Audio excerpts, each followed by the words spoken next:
حضرت عمران ابن حسین رضی اللہ تعالیٰ عنہ کہتے ہیں ان نبی صلی اللہ علیہ وسلم قال، نبی اکرم صلی اللہ علیہ وسلم نے فرمایا اطلعت فی الجنہ فرأیت اکثر اہلها الفقراء، میں نے جنت میں جھانک کر دیکھا تو میں نے جنت میں زیادہ تر فقیر لوگوں کو دیکھا، غریب لوگوں کو دیکھا۔ وطلعت فی النار، اور میں نے جہنم میں جھانک کر دیکھا فرأیت اکثر اہلها النساء، تو جہنم میں زیادہ تر عورتوں کو دیکھا، جنت میں زیادہ تر لوگ غریب لوگ جائیں گے۔ الحمد للہ رب العالمین۔ باب الغنا غنى النفس۔ حضرت ابو ہریرہ رضی اللہ تعالیٰ عنہ روایت کرتے ہیں نبی اکرم صلی اللہ تعالیٰ علیہ وسلم نے ارشاد فرمایا لیس الغنا عن کثرت الارض ولکن الغنا غنى النفس، مالداری زیادہ سامان دولت سے نہیں ہوتی بلکہ اصل مالداری دل کی مالداری ہے۔ حدیث کا مطلب یہ ہے، پہلا ٹکڑا تو بالکل واضح ہے کہ اگر کسی کے پاس بہت ساری دولت ہے، بہت سا مال ہے، تو یہ اصل مالداری نہیں ہے۔ اصل مالداری دل کا مالداری کا مطلب یہ ہے کہ اللہ پاک نے جو دیا ہے اس کو وہ راضی ہو جائے، حریص نہ ہو، لالچ نہ ہو، اور جو اللہ نے مال دیا ہے اس مال میں سے اللہ کے راستے میں خرچ بھی کرتا ہو، یعنی دل کے اعتبار سے بڑا ہو، اس کا دل بڑا ہو۔ اصل مالداری یہی ہے۔ ایسے لوگ ہیں جن کو اللہ پاک نے مال دیا بھی ہے اور وہ اللہ کے راستے میں خرچ بھی کرتے ہیں اور چھپ چھپا کر بھی خرچ کرتے ہیں۔ بہت مرتبہ ایسا بھی ہوتا ہے لوگوں کو بتانا بھی نہیں چاہتے ہیں کہ لوگ جانیں کہ میں یہ خرچ کر رہا ہوں، بس وہ اللہ کے لیے خرچ کرنا چاہتے ہیں، بس کر دیتے ہیں۔ حدیث پاک کے اندر آتا ہے کہ اللہ تعالیٰ 7 لوگوں کو اپنے عرش کا سایہ دے گا، اس میں سے وہ آدمی بھی ہوگا کہ جو آدمی دائیں ہاتھ سے خرچ کرتا ہو اور اس کے بائیں ہاتھ کو پتہ بھی نہ چلے۔ مراد یہ نہیں ہے کہ دائیں ہاتھ دیا تو بائیں دیکھا نہیں ہوگا، مراد یہ ہے بالکل چھپ چھپا کر دیا ہو، اللہ کے راستے میں خرچ کیا ہو، تو ایسے آدمی کو اللہ تعالیٰ عرش کا سایہ نصیب فرمائیں گے قیامت کے دن۔ آگے ہے باب فضل الفقر۔ روایت یہ ہے حضرت سہل بن سعد صاحبی سے کہتے ہیں انہو قال مر رجل علی رسول اللہ صلی اللہ علیہ وسلم، ایک آدمی نبی اکرم صلی اللہ علیہ وسلم کے پاس سے گزرا، فقال لرجل عنده جالس، تو آپ علیہ السلام کے پاس ایک آدمی بیٹھا ہوا تھا، تو آپ نے پوچھا یہ جو آدمی گزر رہا ہے اس کے بارے میں ما رأیک فی ھذا، اس کے بارے میں تمہاری کیا رائے ہے؟ بیٹھے ہوئے آدمی سے آپ نے پوچھا کہ جو آدمی سامنے سے گزر رہا ہے اس کے بارے میں تمہاری کیا رائے ہے؟ تو اس نے کہا رجل من اشراف الناس، یہ معزز لوگوں میں سے ہے، ھذا واللہ حری ان خطب ان ينکح، قسم بخدا اگر یہ اس لائق ہے کہ کہیں نکاح کا پیغام دے تو اس کے پیغام کو قبول کر لیا جائے، یعنی جہاں یہ رشتہ بھیجے وہاں اس کا رشتہ منظور ہو جائے۔ وَإِنْ شَفَعَ أَنْ يُشَفَّعَ، اور اگر یہ کہیں سفارش کرے تو اس کی سفارش بھی قبول ہو جائے۔ راوی کہتے ہیں فسکت رسول اللہ صلی اللہ علیہ وسلم، نبی اکرم صلی اللہ تعالی علیہ وسلم خاموش ہو گئے۔ ثم مر رجل، پھر ایک دوسرا آدمی کا گزر ہوا تو آپ نے اس آدمی سے پوچھا جو آپ کے پاس بیٹھا ہوا تھا ما رأیک فی ھذا، اس کے بارے میں تمہاری کیا رائے ہے؟ تو اس نے کہا یا رسول اللہ ھذا رجل من فقراء المسلمین، یہ تو فقراء مسلمین میں سے ہے، یعنی فقیر مسلمانوں میں سے ہے۔ ھذا حری ان خطب ان لا ينکح، یہ اس لائق ہے کہ اگر یہ کہیں نکاح کا پیغام دے تو کوئی منظور نہ کرے، ایسا فقیر ہے۔ وَإِنْ شَفَعَ أَنْ لَا يُشَفَّعَ، اور اگر کہیں سفارش کرے تو کوئی اس کی سفارش بھی قبول نہ کرے۔ وَإِنْ قَالَ أَنْ لَا يُسْمَعَ بِقَوْلِهِ، اور اگر یہ کوئی بات کرے تو کوئی اس کی بات بھی نہ سنے۔ اتنا گھٹیا آدمی ہے یہ۔ آپ علیہ السلام کے سامنے اس آدمی نے رائے دی تو آپ علیہ السلام نے فرمایا ھذا خیر من ملء الارض مثل ھذا، یہ جو فقیر آدمی ہے اور اس کے مقابلے میں جو پہلا مالدار آدمی گزرا ہے، اس جیسا آدمی جو جہاں بولے اس کی بات منظور ہو جائے، جو جہاں نکاح کا پیغام بھیجے وہاں قبول کر لیا جائے، اس جیسا آدمی پوری دنیا بھر کر ہو جائے تو یہ فقیر تمام لوگوں سے بہتر ہو جائے گا، ان تمام سے بہتر ہے، ھذا خیر، یہ بہتر ہے، یہ نبی نے فرمایا صلی اللہ علیہ وسلم۔ اس روایت کو امام بخاری نے لایا ہے۔ اس روایت میں اصل جو بات ہے وہ یہ ہے کہ جو فقیر آدمی تھا اس کے اندر تقوی پرہیزگاری اعلیٰ درجے کی تھی۔ لوگوں کو اس کی تقوی پرہیزگاری کا علم نہیں تھا، لوگ جانتے نہیں تھے، لوگ سمجھتے تھے معمولی درجے کا آدمی ہے، لیکن بہت بڑا متقی اللہ سے ڈرنے والا آدمی تھا۔ اور جو دوسرا آدمی گزر رہا تھا جو صاحب ثروت مالدار آدمی تھا، لیکن اس کی زندگی اچھی نہیں تھی، تو آپ علیہ السلام نے یہ بتایا وحی کے ذریعے سے کہ دیکھو اللہ کے یہاں اعتبار تقوی کا ہے۔ اگر کوئی آدمی مالدار ہے، خوبصورت ہے، اچھا ہے، سب کچھ ہے، لیکن دینداری اور پرہیزگاری نہیں ہے، تو دنیا بھر کر آدمی ایسا ہو جائے اور ایک اللہ سے ڈرنے والا بندہ ہوگا تو یہ ڈرنے والا ان تمام لوگوں سے اچھا ہوگا، چونکہ اس کے اندر اللہ کا ڈر ہے، اللہ کا تقوی اور خوف ہے۔ لیکن اگر مالدار آدمی ہے لیکن تقوی پرہیزگاری کی زندگی گزار رہا ہے تو وہ اس میں داخل نہیں ہے۔ حضرت عامش کہتے ہیں سمعت ابا وائل، کہ میں نے ابو وائل سے سنا، وہ کہتے ہیں ادنا خبابا، میں نے حضرت خباب رضی اللہ تعالیٰ عنہ کی عیادت کی، بیمار تھے، بیماری میں گئے ان کے پاس، ہاجرنا، اور کہا ہاجرنا مع نبی صلی اللہ علیہ وسلم نرید وجہ اللہ، ہم نے نبی اکرم صلی اللہ علیہ وسلم کے ساتھ ہجرت کر کے مدینہ ہم آئے ہیں، اور ہمارا مقصود صرف اللہ کی رضا، اس کے علاوہ اور کچھ نہیں تھا، ہم نے سب کچھ قربان کر دیا۔ اور ہجرت کرنے والوں میں سے حضرت مصعب ابن عمیر رضی اللہ تعالیٰ عنہ بھی تھے، شروع میں ہجرت کر کے آئے ہیں یہ مدینہ۔ تو مصعب ابن عمیر رضی اللہ تعالیٰ عنہ جب ان کی وفات کا وقت آیا، بلکہ آگے روایت میں ہے قتل یوم احد، ہاں یہ جنگ احد میں شہید ہو گئے۔ مکہ میں جب تھے اتنے مالدار تھے اور اتنا خوبصورت کپڑا پہنتے تھے اور اتنے ناز و نعمت میں رہتے تھے کہ اپنے کپڑے پر ایک مکھی بھی بیٹھنے نہیں دیا کرتے تھے، لیکن مدینہ جب آئے تو سب کچھ قربان کر دیا اللہ کے لیے اور دین کے لیے۔ اور جب ان کی وفات ہو گئی، یعنی شہید ہوئے ہیں جنگ احد میں،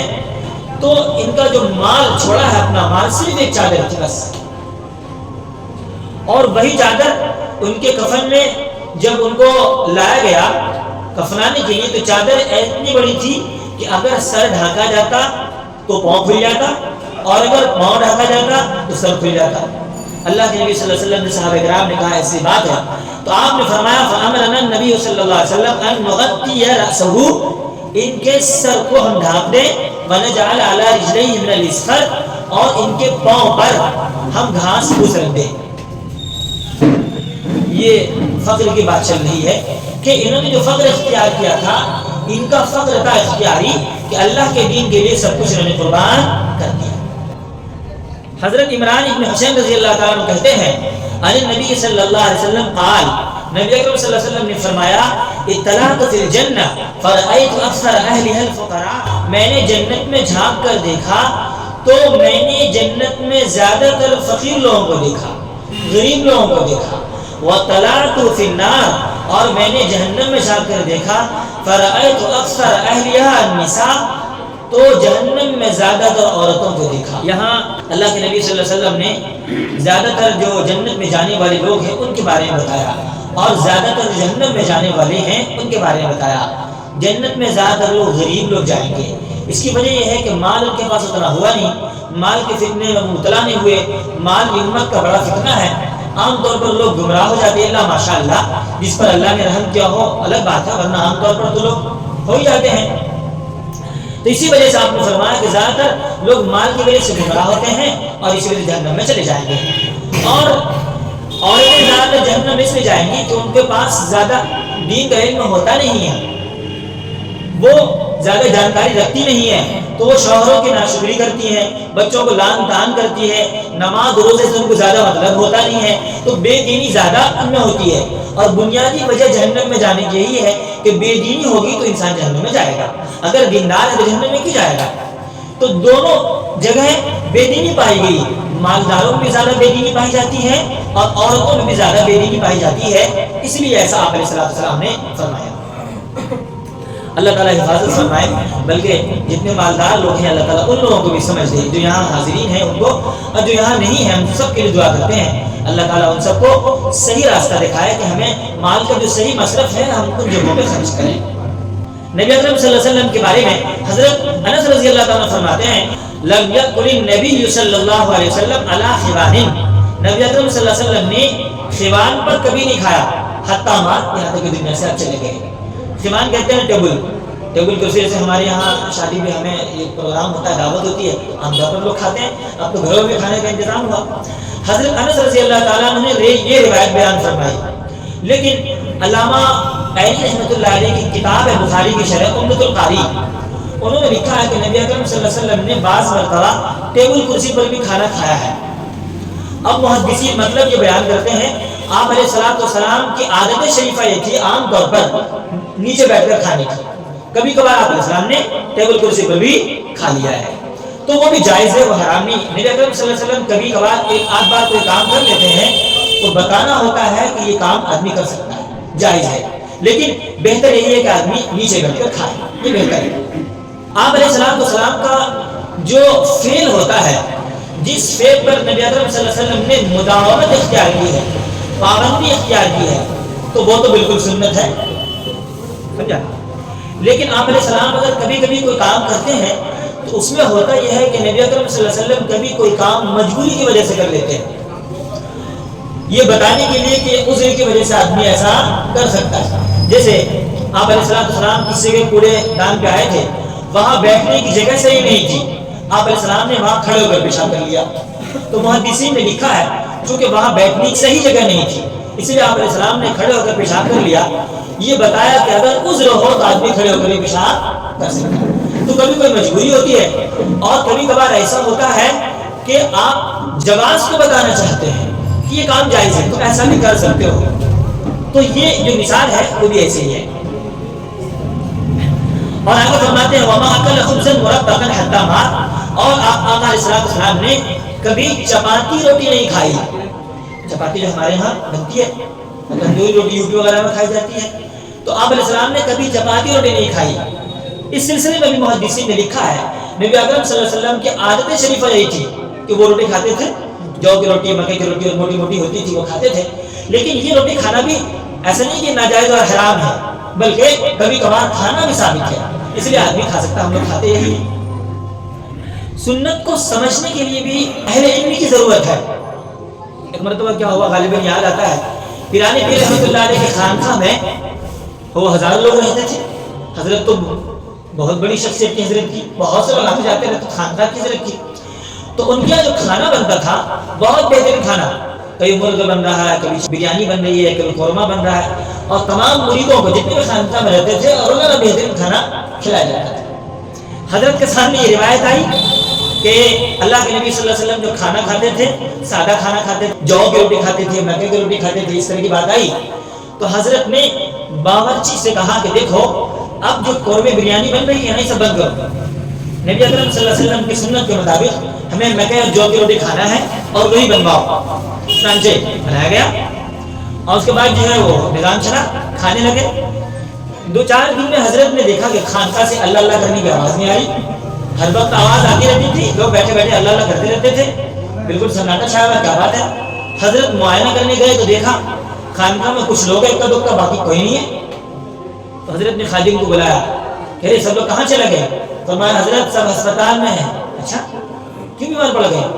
کہا اس لیے بیمار پڑ گئے کہ آپ نے جو مکے کی روٹی کھلانا شروع کر دیا، اسی لیے۔ تو حضرت نے پھر اس کے بعد فرمایا وہ نبی اکرم صلی اللہ تعالی علیہ وسلم جو اور مکے کی روٹی کھاتے تھے، ان کا جو قوت تھا وہ مضبوط تھا، ان کے اندر وہ ان کے پیٹ میں ہضم کرنے کی اتنی صلاحیت ہوتی تھی، ہمارے اندر وہ صلاحیت نہیں ہے، اس لیے سارے کے سارے لوگ بیمار پڑ گئے۔ چنانچہ پھر حضرت نے وہی قورمہ بریانی شروع کروا دی، ایسا لوگ ٹھیک ہو۔ تو پتہ ہی چلتا ہے کہ نبی اکرم صلی اللہ علیہ وسلم کی جو سنت ہے موجودہ زمانے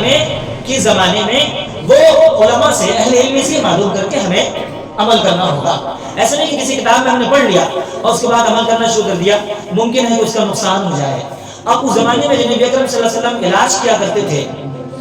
بہت سارے طب نبوی ہے، آدمی اس کا فائدہ ہے، لیکن کچھ مخصوص علاج ہے، اور اس مخصوص علاج کو اگر آدمی صرف کتاب پڑھ کر اپنے سے کرنے لگے تو خطرہ ہے۔ جب تک ماہرین سے رجوع نہیں کرے گا، پوچھے گا نہیں اسے کیسے استعمال کرنا چاہیے، آپ نے کیسے استعمال کیا تھا، کس موقع کے لیے ہے، کہاں کے لیے ہے، کہاں کے لوگوں کے لیے ہے، کب کے لیے ہے، تو اس وقت یہ ساری تفصیل اگر نہیں جانے گا تو خطرہ ہے۔ اے فکان عائش النبی صلی اللہ علیہ وسلم واصحابی وتخلیہم من الدنیا، یہ باب ہے کہ نبی اکرم صلی اللہ علیہ وسلم اور آپ کے صحابہ کرام رضوان اللہ علیہم اجمعین کی جو زندگی ہوتی تھی وہ زندگی کیسی ہوتی تھی اور وہ دنیا سے کیسے خالی ہوتے تھے۔ روایت لمبی ہے، میں اس کا ترجمہ ہی سناتا ہوں۔ ایک مرتبہ یہ ہے کہ حضرت ابو ہریرہ رضی اللہ تعالیٰ عنہ کو بھوک لگی۔ حضرت ابو ہریرہ رضی اللہ عنہ فرماتے ہیں کہ میں بھوک کی وجہ سے اپنا جگر زمین سے چپکا دیا کرتا تھا اور اپنے پیٹ پر پتھر باندھ لیا کرتا تھا تاکہ سیدھا کھڑا رہ سکوں، ورنہ بھوک کی وجہ سے انسان جھک جاتا ہے۔ یہ حضرت ابو ہریرہ رضی اللہ عنہ کرتے تھے۔ وہ کہتے ہیں ایک مرتبہ مجھے بہت بھوک لگی تھی اور ایک جگہ میں راستے میں بیٹھ گیا پتھر باندھ کر اور پیٹ کو زمین سے لگائے ہوئے تھا کہ شاید یہاں سے لوگ گزریں گے تو میرے حال کو کچھ رحم کریں گے، دیکھیں گے تو میری حالت سے سمجھ جائیں گے، کچھ کھانا پانی کھلا دیں گے۔ وہ کہتے ہیں کہ حضرت ابوبکر صدیق رضی اللہ تعالیٰ عنہ گزر ہوا تو میں نے حضرت ابوبکر رضی اللہ تعالیٰ عنہ کو سلام کیا اور ان سے ایک آیت کے بارے میں پوچھا کہ اس آیت کا مطلب کیا ہے۔ حضرت ابوبکر نے جواب دے دیا اور چلے گئے، یعنی میں جس مقصد سے پوچھ رہا تھا کہ کھلائیں گے، کچھ پوچھا نہیں، چلے گئے۔ پھر اس کے بعد حضرت عمر رضی اللہ تعالیٰ گزر ہوا،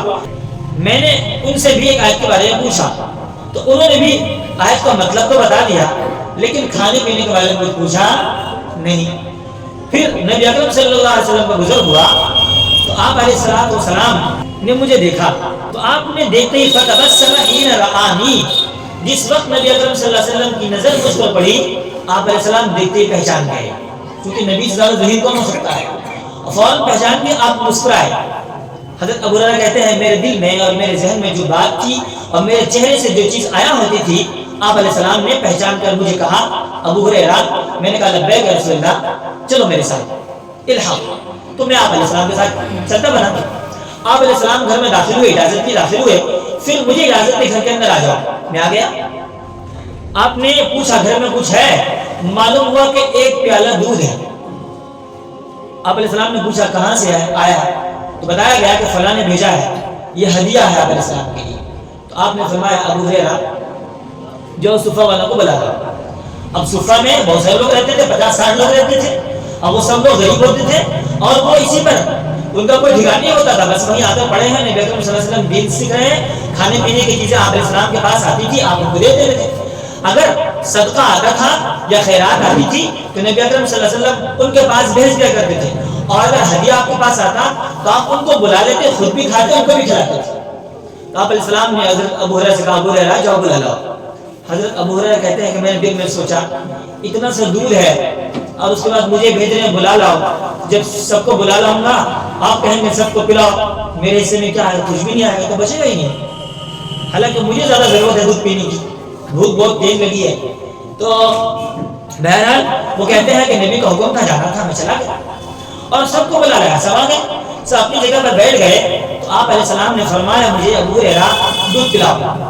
میں نے کو دیا پینے کے لیے، پی لیا، اس نے پیا، پیٹ بھر کے پیا، اور مجھے واپس کیا تو دودھ موجود تھا، میں نے دوسرے کو دیا، اس نے بھی پیٹ بھر کے پیا۔ اس طرح سے جتنے تھے حاضرین اہل صفہ تمام لوگوں نے دودھ پی لیا اور دودھ پیالے میں بچ گیا۔ نبی اکرم صلی اللہ علیہ وسلم نے دیکھا تو آپ علیہ السلام نے پیالہ اپنے ہاتھ میں لیا اور مجھے دیکھ کر آپ مسکرائے، اور پھر آپ علیہ السلام نے فرمایا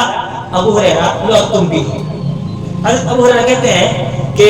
میں نے دودھ کا پیالہ لیا اور پینا شروع کر دیا، میں نے پی کر کہا کہ رسول اللہ صلی اللہ علیہ وسلم سے اب ہو گیا، آپ نے فرمایا اور پی، میں نے اور پی لیا، پھر رکا، آپ نے فرمایا اور پیو، میں نے اور پی لیا، اس کے بعد آپ نے فرمایا ابو ہریرہ اور پیو، تو میں نے کہا رسول اللہ بس اب میرا یہاں تک فل ہے، اب اس کے اوپر باہر سے نکل سکتا ہے، اس لیے اب میں پیٹ بھر گیا، اب نہیں پی سکتا۔ آپ علیہ السلام نے پھر وہ پیالہ لیا اور اللہ تعالیٰ کی تعریف بیان فرمائی اور بسم اللہ پڑھی اور بسم اللہ پڑھ کر آپ علیہ السلام نے پی لیا۔ دیکھیں صحابہ اکرام کی زندگی کیسی ہے اور نبی اکرم صلی اللہ علیہ وسلم کی بھی زندگی کیسی ہے۔ ایک طرف تو آپ علیہ السلام یہ سبق دے رہے ہیں کہ جو غریب غربا ہیں نبی اکرم صلی اللہ علیہ وسلم نے اپنے سے پہلے ان کا خیال رکھا، پہلے اپنے نہیں پی لیا کہ دودھ آیا تو پہلے میں پی لوں اس کے بعد نہیں، پہلے ان کو پلایا پھر اپنے آپ پیا ہے، اور تمام کے تمام لوگوں کو پلا لیا، اور پھر آپ افضل ہیں، تمام انسانیت میں سب سے افضل ہے، لیکن آپ چھوٹے لوگ ہیں، آپ ان کو جھوٹا پی رہے ہیں۔ اس میں یہ بھی تعلیم ہے کہ اگر ہم سے چھوٹے لوگ ہیں تو ان کا جھوٹا بھی ہمیں کبھی کبھار پی لینا چاہیے۔ یہ نبی اکرم صلی اللہ علیہ وسلم کا کیا ہے، ایسا آپ نے کیا ہے۔